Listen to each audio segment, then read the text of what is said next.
안녕하세요. 저는 얼마 전 황당하고도 너무나도 무례한 일을 겪은 30대 여자입니다. 저는 사랑하는 사람과의 결혼을 준비하며 저의 행복하고 안정적인 미래를 꿈꾸며 기대에 가득 차 있었는데요. 하지만 이 과정에서 완벽할 것만 같았던 제 미래를 완전히 무너지게 만든 사건을 얼마 전에 맞이하게 되었습니다. 어쩜 이렇게 뻔뻔할 수가 있는지. 아마 제 사연을 들으신 분들은 속에서 열불이 난다고 하신 분들이 많으실 거예요. 하지만 제가 당한 만큼 그들에게 똑같이 갚아주었기 때문에 더 이상은 미련은 없습니다. 다만 저와 같은 상황에 계신 분들은 제 사연을 보고 조금이나마 도움이 되시라는 마음으로 이렇게 사연을 보내게 되었네요.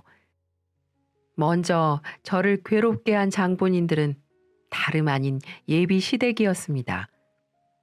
살아가면서 이렇게 뼛속까지 거지 근성, 아니 거지 종자들을 한 번도 본 적이 없었는데 착하기라도 하면 미운 연놈들 떡이라도 주겠지만 이 사람들은 성격마저도 개차반인 그런 종자들이었습니다. 제가 결혼을 생각했던 사람은 친구의 소개로 만나게 되었어요. 저는 30살이 될 때까지 3번의 연애 경험이 있었는데 다들 결혼과는 인연이 없더라고요.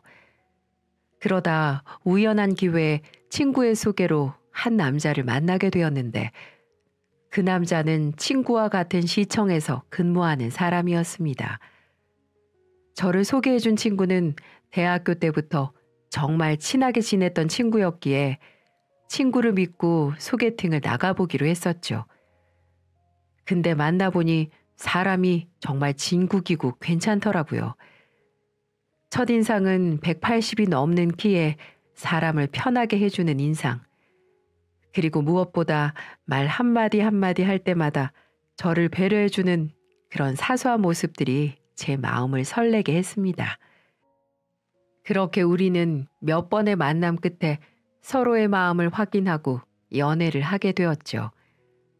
1년 이상을 만나면서 저와 성격이 정말 잘 맞아 만나면서 단 한 번도 싸워본 적도 없었고 내가 우울할 때나 기분이 안 좋을 때 항상 제일 먼저 달려와 저를 웃게 만들어주는 사람이었어요. 그런 모습 때문에 점점 남자친구에게 기대고 있는 저의 모습을 볼 수 있었고 이런 사람이라면 평생을 함께해도 행복할 것만 같아 마음속으로 결혼이라는 단어를 생각하고 있었습니다. 하지만 한 가지 살짝 걸리는 부분은 바로 집안의 경제적인 차이였는데요. 제가 다니는 회사는 아버지 회사였는데 아버지는 광고 회사를 운영하는 분이셨어요. 쉽게 말씀드리면 여러분들이 TV에서 보시는 그런 광고들을 입찰받아 광고를 내보내는 그런 회사였어요. 그래서 전 어릴 적 아버지를 따라다니며 유명한 연예인들을 아주 쉽게 볼 수 있었죠. 그래서 저도 아버지 뒤를 따라 일을 배우고 싶어 관련 직종의 대학을 들어갔고 졸업을 하자마자 아버지 회사로 들어가 말단 사원부터 시작해 지금은 과장까지 오른 상태이기도 하고요. 그래서 저는 경제적으로 아주 문제가 없는 상황이었어요. 하지만 저와는 달리 남자친구의 집안은 저와 정반대인 상황이었습니다. 원래 시아버지 되실 분도 사업을 오래 하시던 분이셨는데 몇 년 전 사업이 완전히 망하게 되면서 재정적으로 많이 힘든 분들이셨습니다. 어떻게 알게 됐냐고요? 어느 날 항상 밝은 모습만 보이던 남자친구가 술에 거하게 취해서는 제게 고백을 하기 시작하더군요. 있잖아, 내가 이런 말 꺼내서 정말 미안한데 지금 우리 부모님 사업 망해서 월세방에 살고 계셔. 내가 도와드리지 않으면 의식주도 해결되지 않을 만큼 힘든 상황이야. 그래서 지금 내가 받는 월급에서 30%는 생활비로 보태드리고 있고 난 정말 너랑 결혼하고 싶은데 내 현재 상황이 너무 힘들다 보니까 요즘 내가 너무 괴로워. 너를 여기서 놔줘야 하나, 아님 무릎이라도 꿇어서 청혼을 해야 하나, 나도 중심을 잡지 못하겠어. 나 어떻게 하면 좋을까? 이렇게 말을 하며 맥주잔에다 소주를 가득 따라 원샷을 때리는데 저도 솔직히 당황스럽긴 했어요.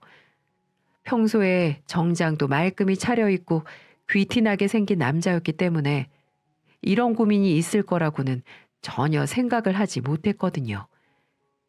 그러면서 답답하다고 눈물을 흘리는데 그 모습을 보자니 제 마음도 너무 아파오더군요. 우선 그날은 택시 태워서 집에 보내주고 집에 와서 많은 생각을 하게 되었죠. 하지만 제가 그 사람의 배경보다 그 사람을 너무 사랑했던 거였을까요? 전 제게 솔직히 고백을 해준 남자친구가 고마웠고, 저도 돈을 벌고 있고 남자친구도 좋은 직장에 다니기에 조금만 더 고생을 한다면 이 상황을 극복해 나갈 수 있을 거라 생각이 들었습니다. 하지만 제 주위 사람들은 열이면 열 전부 다른 생각들을 말해주더군요. 얘, 너 미쳤니? 제정신이야? 니네 시부모 투룸에서 월세 산다며. 호구 잡힐 짓 그만하고 마음 굳게 먹고 헤어져. 맞아. 그 남자 네 아버지 돈 보고 접근한 거 아니야? 요즘 공무원들 직업은 좋아도 월급 얼마 되지도 않아. 아마 너한테 갈수록 요구하는 게 많아질걸? 그러니까 골치 아픈 헛짓거리 하지 말고 당장 헤어져. 네가 남자를 별로 안 만나봐서 그러는데 이 세상에 좋은 사람들 널리고 널린 게 남자들이야. 그러니 환상에서 깨고 얼른 나와. 이런 식으로 마음을 단단히 먹고 남자친구와 헤어지라고 조언을 하더군요. 그래서 저도 현실적인 문제를 다시 생각하게 되면서 상당히 어렵고 난감한 시간을 보내게 되었습니다. 그때 제 친정엄마가 제가 한동안 말도 없고 힘들어하는 모습을 보고 맥주 한잔 하자고 하셨어요. 아마도 몇 날을 밥도 먹지 않고 얼굴에 생기가 없다 보니 엄마로서는 제 딸이 무슨 걱정이 있나 싶어 제안을 한 거였었죠. 수연아, 요즘 무슨 걱정 있니? 남자친구랑 싸웠어? 너한테 잘해준다면서. 왜 그래? 무슨 일인데 그렇게 하루 종일 죽을 상으로 있는 건데.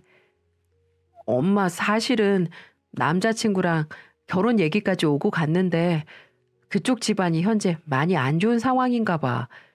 시부모 두 분 다 월세방 전전하고 계시고 남자친구가 생활비를 주지 않으면 밥 한 끼도 못 먹을 처지라고 하네. 그래서 다들 호구짓 하지 말고 나보고 헤어지라고 하는데 어떻게 하면 좋을까? 아, 지금 이것 때문에 회사에서도 일도 안 잡히고 정말 미칠 것 같아. 뭐? 그렇게 힘든 상황이셔? 그럼 엄마가 하나만 물어볼게. 너 남자친구 믿니? 다른 조건 배경 다 보지 말고 그것만 얘기해봐. 그것만 빼면 정말 나한테는 완벽한 사람이지. 배울 점도 많고. 그럼 배경 조건 보지 말고 네 마음 따라 움직여. 엄마 아빠가 얼마든지 서포트 해줄 테니까. 네가 몰라서 그러는데 엄마 아빠도 처음에 사글세방에서 신혼생활했어. 생활은 힘들었지만 그래도 네 아빠가 있어서 얼마나 든든했는지 몰라. 그 덕분에 여기까지 올라왔잖니. 남자친구도 어엿한 공무원이라면서. 그러니 수연아, 너 마음 숨기지 말고 네 뜻대로 해. 엄마가 열심히 응원해 줄게. 엄마는 그렇게 말을 하시며 저를 다독여 주셨습니다. 그래서 저는 엄마 덕분에 쉽게 결정을 내릴 수 있었고 결국 남자친구의 프로포즈를 받아들여 결혼을 하기로 마음을 먹게 되었죠. 다시는 이런 좋은 사람을 만나기 어려울 거란 생각이 더 지배적으로 들면서 과감하게 선택을 하게 되었고 저를 사랑해주는 사람과 행복하게 살면 그게 가장 이 세상에서 가치 있는 삶이라고 생각을 했기 때문이었어요. 저희는 본격적으로 양가 부모님께 서로를 소개하며 결혼 준비에 박차를 가하게 되었습니다. 저희 부모님은 남자친구를 정말 좋게 봐주시고 따뜻하게 맞이해 주셨어요. 부모님은 남자친구와 몇 마디를 나누시더니 뭐가 마음에 드셨는지 모르지만 참 괜찮은 남자라고 말씀을 해주시더군요. 아빠와 술잔을 마주치며 서글서글하게 부모님을 대하다 보니 그런 모습도 마음에 들어 하신 것 같아 보였고요. 아빠는 남자친구의 손을 꽉 잡아주며 앞으로 잘 될 거라면서 아무 걱정 말고 둘이만 예쁘게 살라고 응원해 주셨습니다. 그 다음으로 저는 그 주 주말에 예비 시댁을 찾아뵙게 되었습니다. 인사를 드리러 간 자리에서 다행히도 예비 시부모님은 저를 반갑게 맞이해 주셨어요. 주위를 둘러보니 방 하나에 거실 겸 주방이 있는 주택에 살고 계셨고 습기 때문인지 곰팡이 같은 냄새도 많이 나는 듯 보였습니다.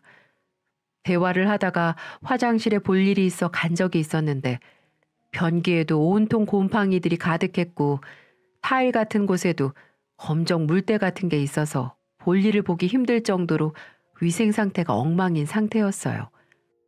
어떻게 두 분이서 이런 데서 사시나 살짝 걱정되기도 했었습니다. 그래, 수연이라고 했나? 인상도 좋고 키도 크고 참 싹싹하니 마음에 쏙 드네요. 들어보니 아버지 회사 다닌다면서? 아, 네. 아버지 광고회사에서 일을 하고 있습니다. 아, 그래? 그럼 막 TV 광고 같은 것도 찍고 그러는 거야? 네, TV 광고뿐만 아니라 잡지, 컨설팅 이것저것도 하고 있어요. 오, 그럼 돈도 아주 많이 벌겠구먼. 돈은 얼마나 모았을까? 적어도 1억은 모아놨지? 에휴, 보시다시피 우리 형편이 썩 좋은 편이 아니야. 우리도 한때는 48평짜리 아파트 살았을 때도 있었는데 이 사람이 사업이 망하는 바람에 결국 이렇게 말년을 살고 있지만 아, 네, 그 정도는 모아놨습니다. 저는 대화를 나누다 처음부터 돈 얘기를 꺼내는 모습을 보고 조금 불쾌해지기 시작했어요. 그래서 되도록이면 좋은 게 좋은 거라고 모든 말들을 긍정적으로 받아들이자고 제 스스로 노력을 했습니다. 하지만 그 노력들은 제게 앞으로 큰 시련의 고통을 안겨줄 거라는 걸 그땐 미처 알지 못했어요. 그렇게 시부모님과의 만남도 잘 마친 뒤 저희는 곧바로 상견례도 가지게 되었습니다.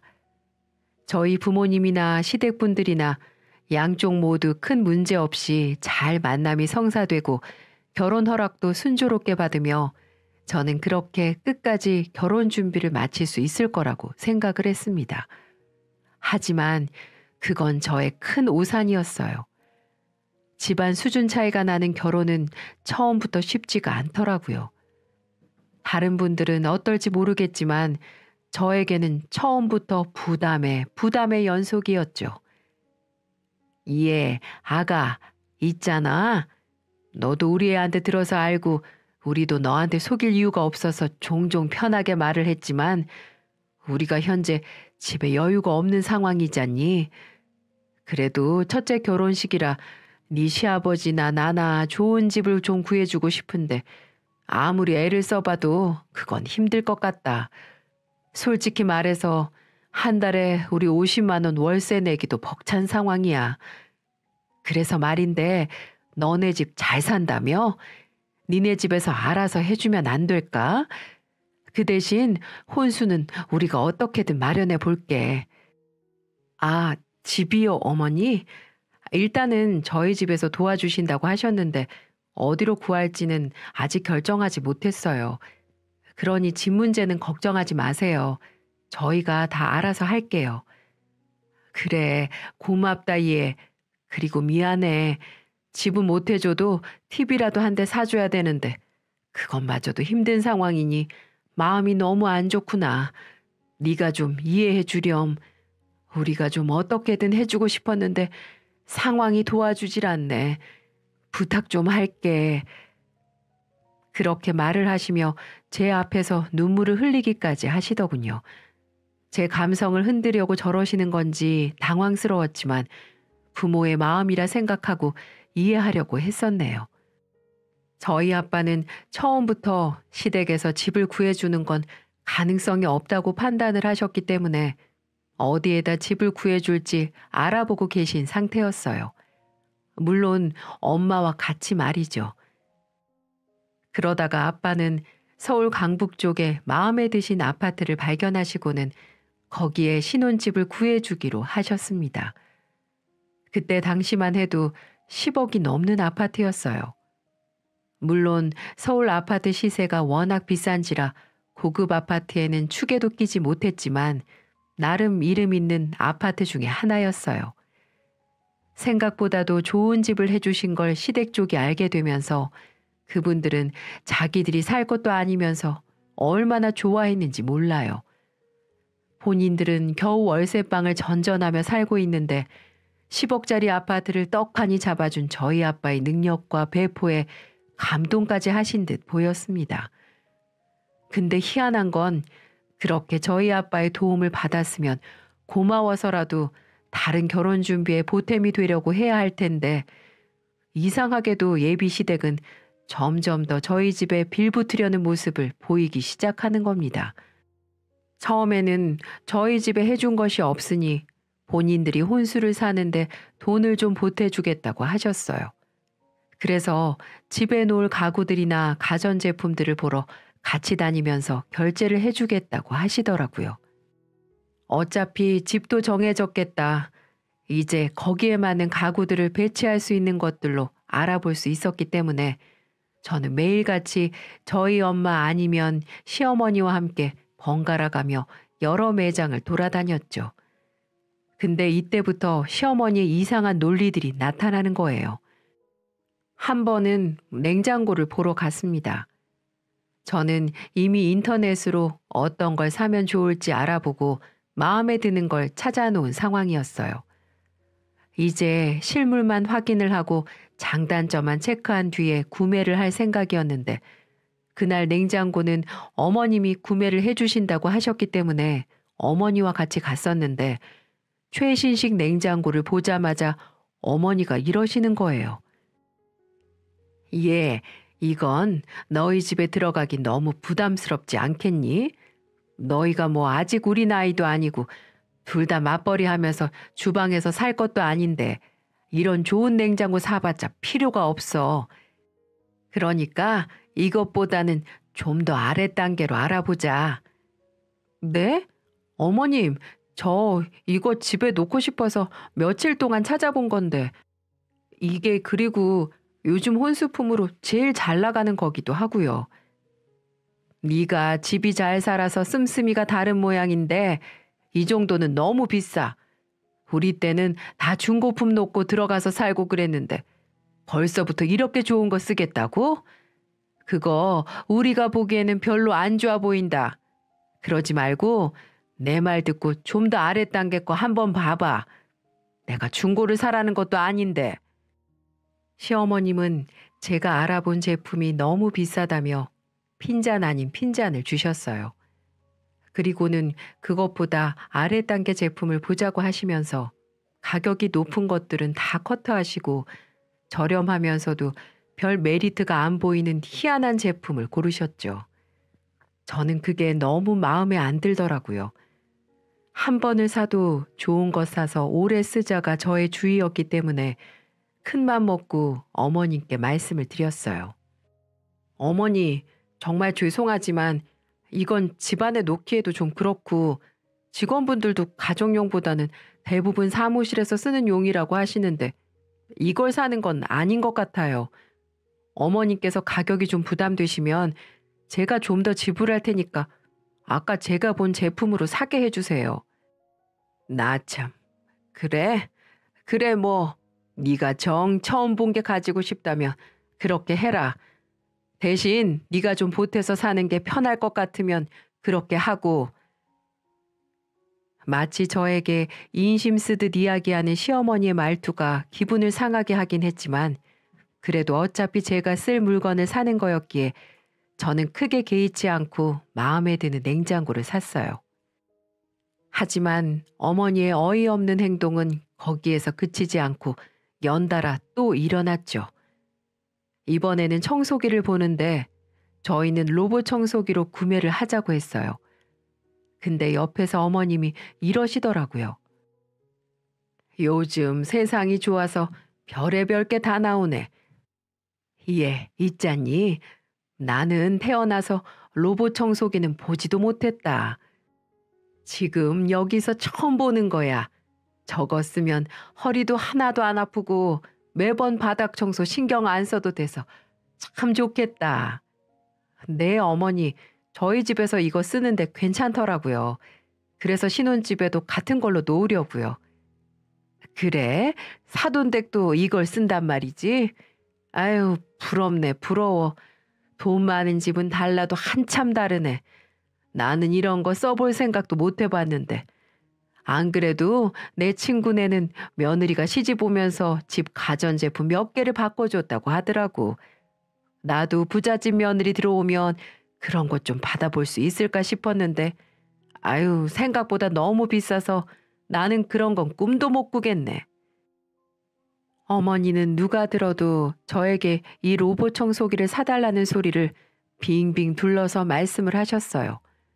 솔직히 대놓고 하나 사달라고 했으면 저도 좋은 마음으로 사드렸을지 모르겠는데 남의 집 며느리까지 들먹거리며 은근슬쩍 티내시는 게 더 기분이 안 좋더라고요.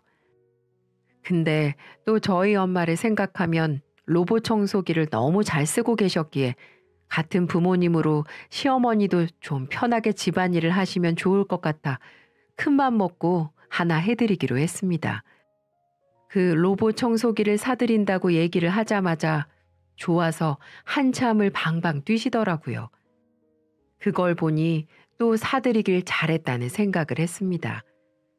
하지만 그 뒤로 더 이상 없을 것 같았던 빈대 같은 시어머니의 모습은 끊임없이 나와 저를 힘들게 하더군요. 한 번은 예물을 보러 가는데 남자친구와 둘이 갈 자리에 굳이 본인도 따라가시겠다며 동행을 하시더라고요. 저는 좀 찝찝했지만 예물이 많이 궁금하신가 보다 싶어 모셔갔는데 거기에서도 황당한 소리를 하는 거 있죠. 예물이 참 곱네. 나도 너네처럼 시집 올 때 결혼 반지가 내 손에 참 잘 어울렸었는데 지금은 니네 아빠 사업 다 망하고 집에 있던 금이랑 금은 싹 다 팔아버려서 남은 것도 없어. 그게 어찌나 마음에 한으로 남는지. 어머, 저 반지는 너무 예쁘다. 저거 한번 껴보면 소원이 없겠네. 남자친구와 저는 시어머니의 말을 듣자마자 서로를 동시에 쳐다봤어요. 저건 누가 봐도 사달라는 소리였거든요. 그때 남자친구가 먼저 어머니를 제지했습니다. 엄마 건 나중에 제가 따로 보고 사드릴게요. 오늘은 저희 둘이 예물 맞추러 왔잖아요. 일단 이거 먼저 보고 엄마 건 저랑 다시 보러 와요. 어머, 얘, 네가 무슨 돈이 있어서 너는 얼마 안 되는 공무원 월급 받아서 다 우리 주면서 까먹어버리는데 우리 능력 좋은 며느리 덕은 이럴 때 보라고 있는 거 아니겠어? 예, 그러지 말고 혼수 준비하면서 원래 시댁 쪽에도 선물하고 하잖니. 나는 이 순금으로 목걸이 하나 해주면 안 될까? 네? 저는 이미 청소기도 해드리고 집까지 우리가 해갔음에도 불구하고 순금까지 원하는 시어머니의 모습을 보면서 너무 뻔뻔하다는 생각이 들었어요. 그래서 이번에도 받아주면 또 다른 요구가 시작될까 싶어 과감하게 거절을 했습니다. 어머니, 이건 좀 아닌 것 같아요. 저희 집도 10억짜리를 아빠가 해주셔서 어머님이 혼수품 몇 개 사주신다고 해놓고 솔직히 냉장고 하나 해주시면서 그것도 비싸다고 일부만 결제하시고 나머지는 다 저희가 구매하고 거기다 모자라서 로봇 청소기까지 사달라는 티 내셔서 그것까지 사드렸잖아요. 근데 여기까지 따라오셔서 순금까지 더 달라고 하시는 건 정말 아닌 것 같아요. 뭐야? 이게 누굴 거짓 취급을 하고 있어. 너네 수준의 그 최신형 냉장고에 가전제품들이 가당키나 해? 너야 좋은 부모 잘 만나서 그런 거 살 수 있다지만 우리는 그런 거 하나 사는 것도 부담이라고. 누가 부담이 아니라고 했어요? 그래서 제가 돈 보탰잖아요. 근데 어머님은 어머님 수준에서는 부담이라고 하시면서 저한테는 오셔서 이거 사달라 저거 사달라 지금 하시고 있으시잖아요. 이건 무슨 경우냐고요. 이제 그만해 주셨으면 좋겠어요. 저와 어머니의 대치에 남자친구는 상황을 해결해야겠다 싶었는지 얼른 시어머니부터 말렸어요. 엄마, 그러니까 엄마 건 제가 나중에 해드린다고 했잖아요. 처가에서는 할 만큼 해주셨어요. 솔직히 옛날 같았으면 대릴 사위로 갈 수준만큼 해주셨는데 왜 자꾸 이러세요? 너까지 진짜 자식 새끼 키워봤자 아무 소용없다더니만. 시어머니는 남자친구의 만류에 결국 완전히 토라져서는 그 자리를 혼자 나가버리셨어요. 저는 직원들에게도 민망하고 남자친구에게도 미안했습니다. 솔직히 본인 어머니한테 그렇게 막말하는데 누가 좋아하겠어요? 결국 그날은 예물도 제대로 보지 못하고 각자 헤어져 집으로 와야만 했죠. 한동안 서로 마음이 상한 채 결혼 준비는 전부 올스탑이 되어 있는 상황이었습니다. 시어머니도 저한테 마음이 상해 결혼 준비에 사사건건 참견을 하던 사람이 전혀 연락이 없었어요. 근데 솔직히 한편으로는 편하더라고요. 매번 거머리처럼 이거 사달라 저거 사달라 하는 소리를 듣는 게 힘들었는데 그거 안 듣고 사니 살만 나던 거 있죠? 그동안 만나면서도 시어머니는 밥값을 한번 내지도 않고는 자잘하게는 주변에 보이는 족족 옷이 예쁘면 옷 사달라, 신발이 예쁘면 신발 사달라 등등 정말 이것저것 요구하는 게 많았는데 그걸 한두 개 좋은 마음으로 선물해드리다가 이번에 예물 사건에서 뻥 하고 터지고 만 거였죠. 근데도 뻔뻔한 시어머니는 본인이 잘못한 건 모르고 계속해서 요구를 해오셨고 또 마주하게 되었을 때 기가 찰 만큼 황당한 요구를 하셨습니다.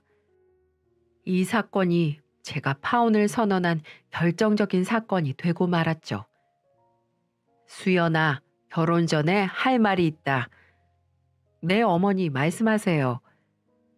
저번에 네가 나한테 너무하다고 했지? 너야말로 돈 있는 유세 그렇게 떠는 거 아니야. 나라고 뭐 좋아서 그러겠니? 오죽 니네 시아버지 때문에 없이 지내는 게 한이 되었으면 그랬겠냐고. 나도 한때는 잘 나가는 사모님이었는데 우리 집에 가정부 두고 일 부려먹을 때도 있었어. 네, 어머니 그건 잘 알죠. 제 말이 너무 심했다면 용서하세요. 죄송합니다. 됐고, 그래서 말인데 너 우리 애가 지금 공무원 월급 받으면서 그거 쪼개가지고 우리한테 돈 보내는 건 알고 있니? 네, 그건 이미 알고 있었어요. 그 돈이 다 원금 갖고 이자 내는데 쓰이는 돈이야. 그것도 알고 있었어? 아니요.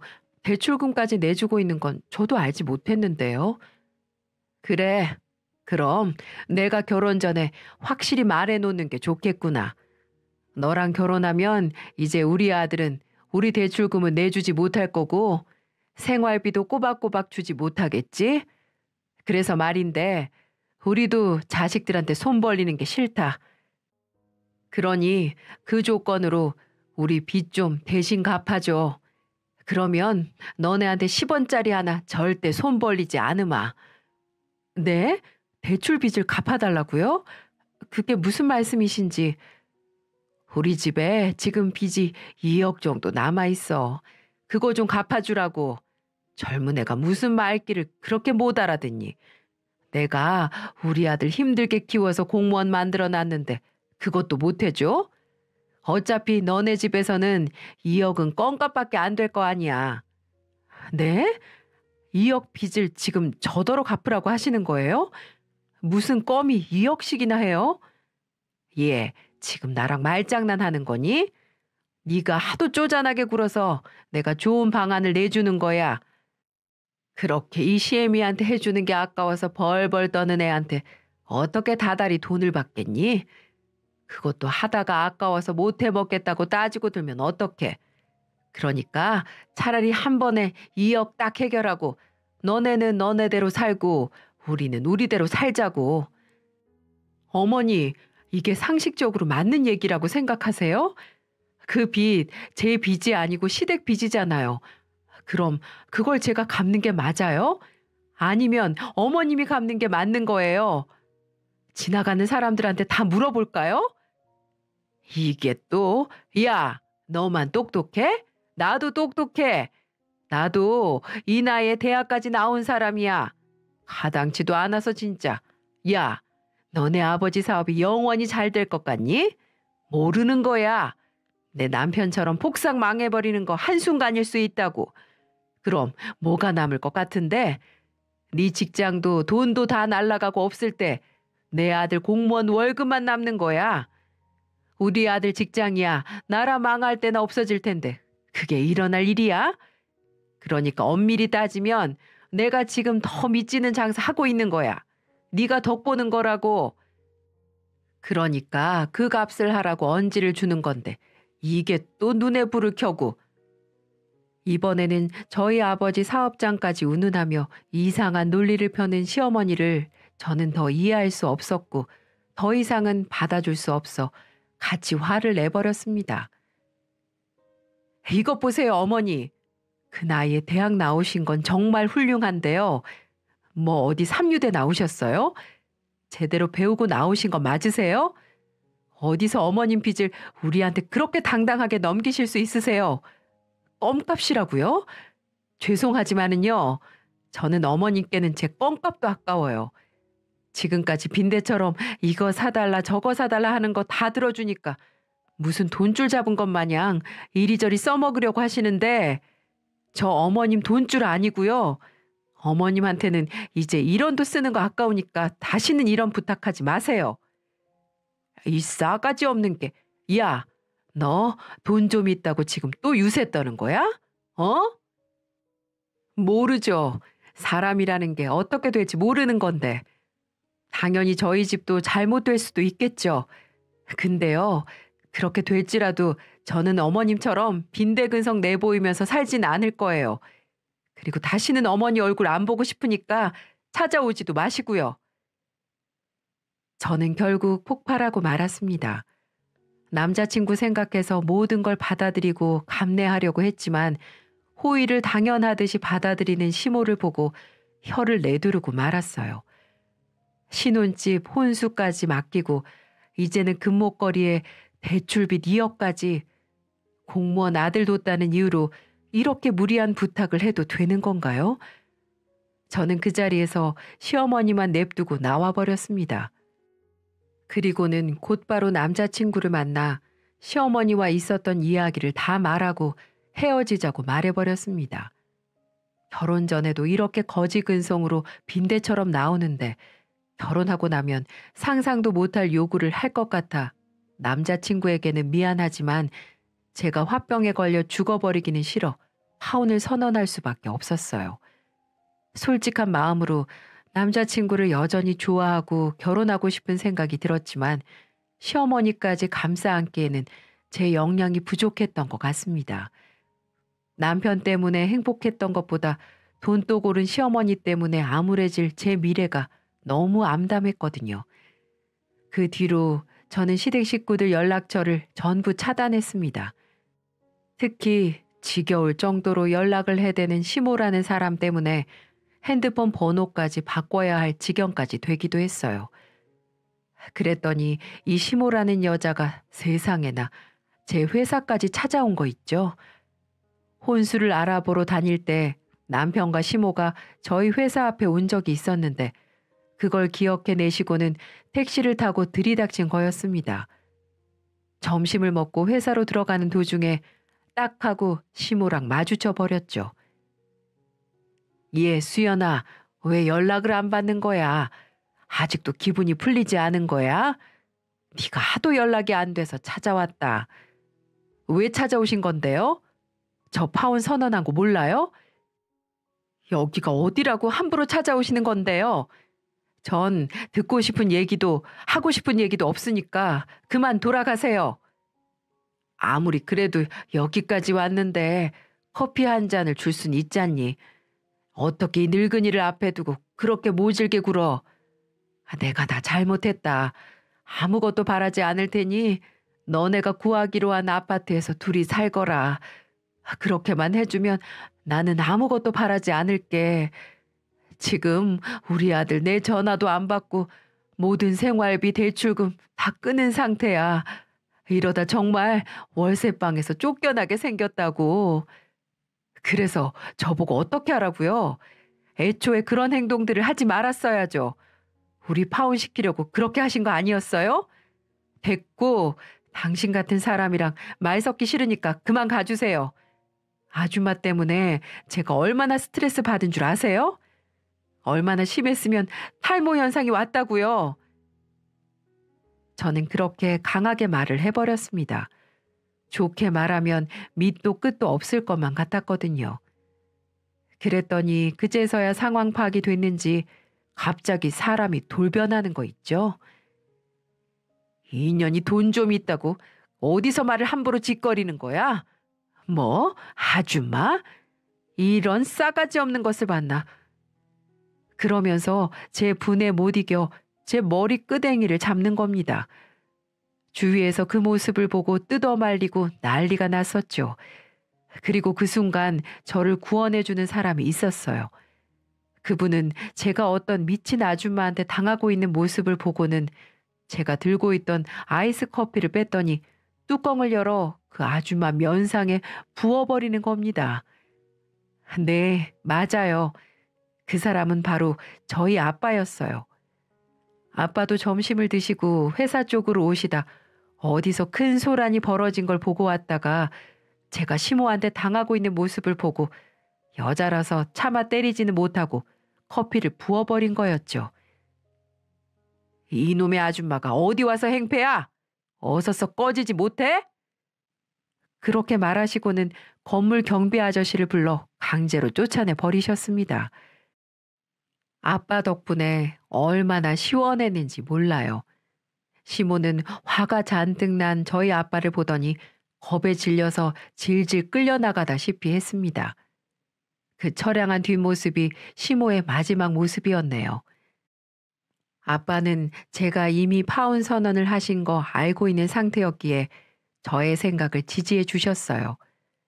그러면서 결혼 잘 그만뒀다고 그런 집안에 저를 보낼 수 없다면서 오히려 저를 위로해 주셨죠. 그런 상황에 시모가 찾아와 이렇게 난동을 피우고 갔으니 얼마나 다행인 줄 모른다며 저를 꼭 안아주셨습니다. 그런 집안에 시집을 갔다면 제 딸이 얼마나 고통스러울지 상상도 하기 싫으셨겠죠. 그렇게 저는 예비 시댁과의 악연을 완전히 끊어낼 수 있었어요. 전 남자친구는 제가 파혼 선언을 했을 때 제 마음을 이해해준 정말 착한 사람이었습니다. 그래서 저를 붙잡지도 않았어요. 면목이 없다면서 말이죠. 그 대신 복수를 시댁에 한 걸로 보였어요. 시모가 말했듯이 모든 생활비, 대출금 등등 모든 걸 끊어버린 것 같아 보였습니다. 시모의 잘못된 행동으로 인해 그 집안도 쑥대밭이 되고 만 거였죠. 가끔 남자친구 생각이 나긴 하지만 제 온 마음속으로 부디 좋은 여자 만나서 행복해지기를 바랄 뿐이네요. 이룰 수 없는 만남은 어차피 끌고 간다고 한들 더 불행해질 것 같아 저는 그 아픔을 이겨내려 운동도 다니고 문화생활도 즐기며 살아가고 있습니다. 제게도 다시 행복이 돌아오겠죠. 제 사연은 여기까지입니다. 아마도 제 사연을 보신 분들은 누군가의 어머니이자 아버지이기도 하실 텐데요. 저 잘한 거 맞겠죠? 제가 잘 살 수 있도록 여러분들 응원 부탁드립니다. 다들 건강하시고 항상 꽃이 피는 인생을 사시길 기원드립니다. 감사합니다.